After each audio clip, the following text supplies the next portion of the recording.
Alrighty then, we've got some tea to spill today. Also, you're kind of like leaned up against a candle, so if you fall, I'll try to fix you.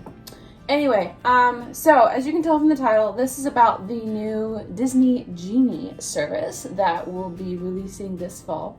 I'm gonna sip some tea, and I also may take my nail polish off if you don't mind. Anyway, this is about what it is, my interpretation of it, and what my opinions are on it, and so on and so forth. So, quick background before I get started. Also, they're mowing lawn in the background, so there's distractions everywhere. Quick background. So, I've worked in attractions longer than any other role at this point at Disney. That said, FastPass has been a very integrated part of my work life, and even before then I don't remember a time when there weren't fast passes. My family always utilized fast passes. We planned ahead. We've always loved fast passes. Huge fan of fast passes, like, never had an issue with them. That said, I know as time has gone on with the FastPass Plus system, especially closer to before COVID, that as a cast member it was very hard to be able to utilize fast passes.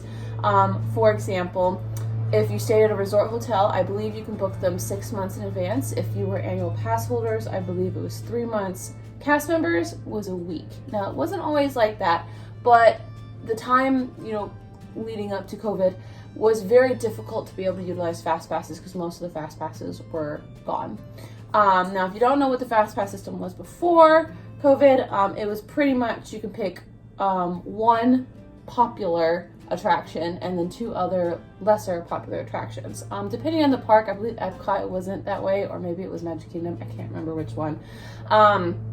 But you would be able to pick 3 basically. Before that, with the paper tickets, it was you could pick 1 at a time. And before that, even they had, I believe you can get I think it was 3, maybe more at a time. I can't remember exactly. I remember the day we found out you can only get 1 at a time. That was yeah. Christmas Eve wasn't a good day. So anyway, I also know for a fact, Ruben, don't try to eat your sister's food. Ruben! He's batting his sister with the water. I know that, again, leading up to COVID, there was a lot of extra magic being made with guest relations and other cast members that allowed more people into the FastPass line. I don't know what the capacity was. I didn't even know what the capacity was for my own attractions, like how many fast passes were allowed at a time. But I know that the FastPass lines did tend to get longer and longer and longer as the park got more and more popular. There's cat food on my table. Anyway, so the FastPass system right before COVID really wasn't the best. And honestly, with the Disney Park Pass system, I expected some sort of change from fast passes. Also, I'm not gonna lie, as a cast member, especially an attractions cast member, we all knew that paid fast passes would be a possibility of the future. We just didn't know when. It just depended on how many people were in the park and so on and so forth. Now, going over to Universal, my little Hufflepuff bow. So my husband used to work at Universal, and back then he was able to get a discount on their express passes. Now their express passes, they had 2 different versions. They had the one where you can basically get unlimited fast passes for the whole day for all attractions, or they had the option of you can get basically 1 fast pass for each of their attractions that they had. They had a little ticket that you gave them and everything. It was a lot of fun for when his parents came to visit. I think they've only gone once, now that I think about it, maybe twice. But one time when they came to visit, he got a discount on the 1 fast pass per attraction or express pass per attraction. We all got one. We all got to go on all the rides, and it was great. And I don't think they've been back since. So in that sense, if your family is coming to visit, they come, let's say every 5 years or less. In that sense, it's kind of beneficial because you're able to get everything in and still be able to do other things like eat and see shows and all the other stuff. So you're getting the full package. So I would think and consider it being worth it. I think we even did it for my parents. I can't remember now when they came to visit that one time and go to Universal. But like, that is something that I can say that my family would have put the money out for if it was something that we only go every couple of years. Ruben, don't eat your sister's food. So for the families who aren't visiting often, I don't think it's a problem. Now, for those who do visit often, I'm interested to see how it's going to happen. So let's get into what it actually is. I've spent 6 minutes explaining background. What the Disney Genie system is, I thought it was just a planning thing, and then I went into it and realized my whole world was about to change. So the Disney Genie service is if I jump up in a second, because Ruben, this is little Peggy. You're gonna have to sit with mommy now. So the Disney Genie service is a planning service for you and your vacation. It's supposed to show you like all the different things you can do, help you do reservations, so on and so forth. It's going to give you reminders of when things are coming up. As a planner, I am all for this. I think it's going to be really cool. I think it's going to be really helpful for all of our guests who are like, what the heck am I doing? It'll be cool for when I do have family come to visit and I have like a full plan. Like when Auntie Stephanie comes to visit this November. Yeah. I'm excited about that part. The Disney Genie Plus gives you access to the lightning lane, which I can't believe they're calling it lightning lane. Like, you try and say lightning lane over and over again, it's not gonna go. I'm just gonna call it the Genie Plus system, because that's kind of what it is. But anyway, that gives you access to the new fast passes, lightning lane. And what I understand is there's 2 different versions that you can get. One of them, it had the price announced. The other one, I'm kind of unclear on. So one of them is it's $15 to $20 per ticket, so per person, per day. So you can't just buy it for, well, okay, you can, that's where it gets confusing, but let me back up a little bit.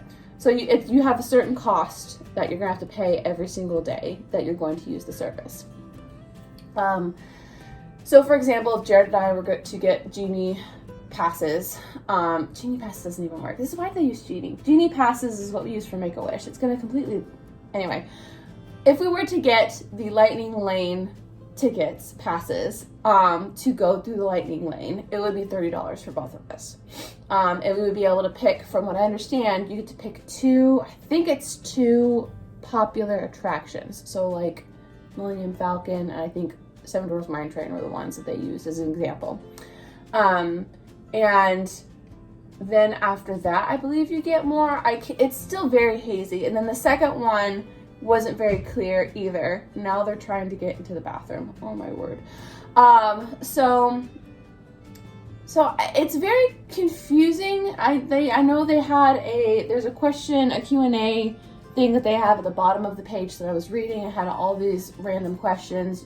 They're still going to have the virtual queue lines for Rise of Resistance, which honestly, as annoying as it was to not get to ride Rise of the Resistance and it feeling like it was a lottery, I kind of am okay with that because it limits the amount of people that are allowed on, and it's like a hard close. It's a hard no. Like, no, you don't have a reservation or a boarding pass. You can't go on it. And from what I understand, the Spidey Slingers thing at Disneyland is the same thing.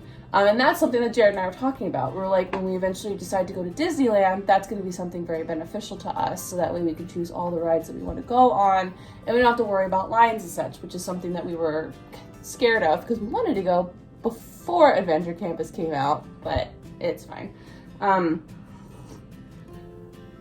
So what is my opinion on it all? Like I said, I mentioned kind of before, it was bound to happen eventually.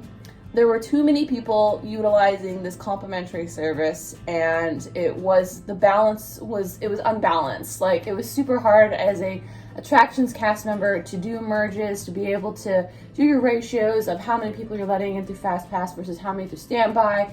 it was just getting ridiculous. And so, as annoyed as I am about it, we're gonna have paid fast passes. Now, my concern as of right now, because it's coming out in fall, which means I'll probably be able to utilize it for my birthday trip in November. My concern is, I kind of mentioned it before when I was talking about the prices. So if you're buying package tickets where you have to pick a certain day for each one, it says that you're allowed to pay for all of them up front. So let's say you're doing 3 park days. You're allowed to pay for those 3 park days for all the people you're going with up front. This is as far as I understand. What I'm annoyed about is it said for annual pass holders, you're only allowed to do it day of.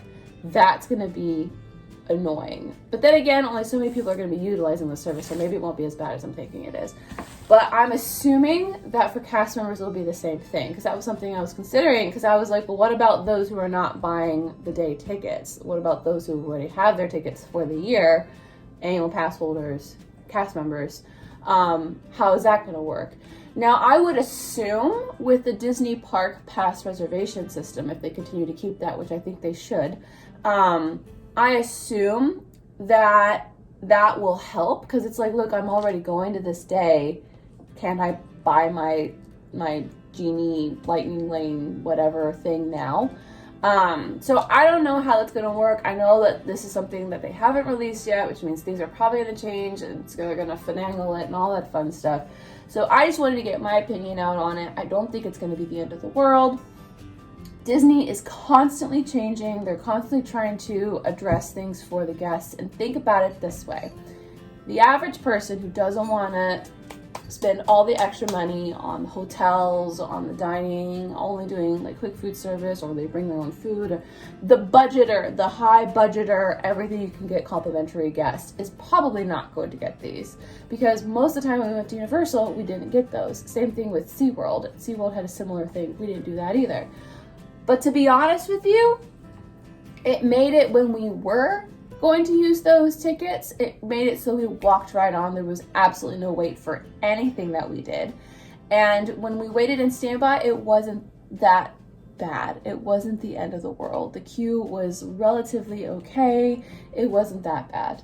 So I'm hoping that that will help balance things. Now, I know there's a lot of people out there that are going to be like, you know, I have a child who can't wait. I have a child who can't do this, or I can't wait, or I don't like.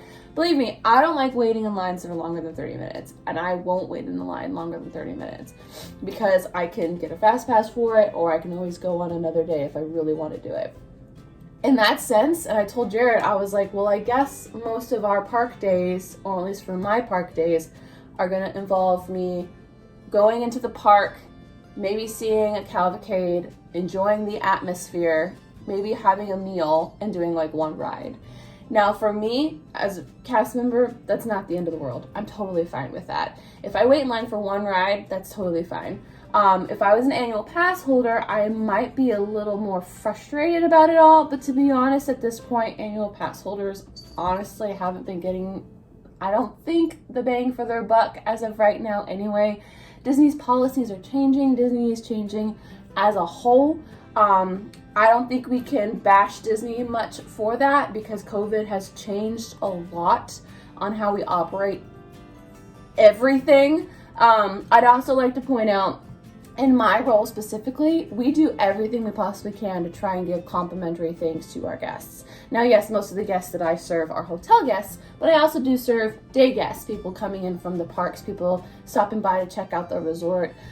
We do a lot of complimentary crafts, a lot of complimentary things like marshmallows and moving and all this other stuff that takes a lot of energy and it's hard work for us to do. So Disney's not just getting money hungry, okay?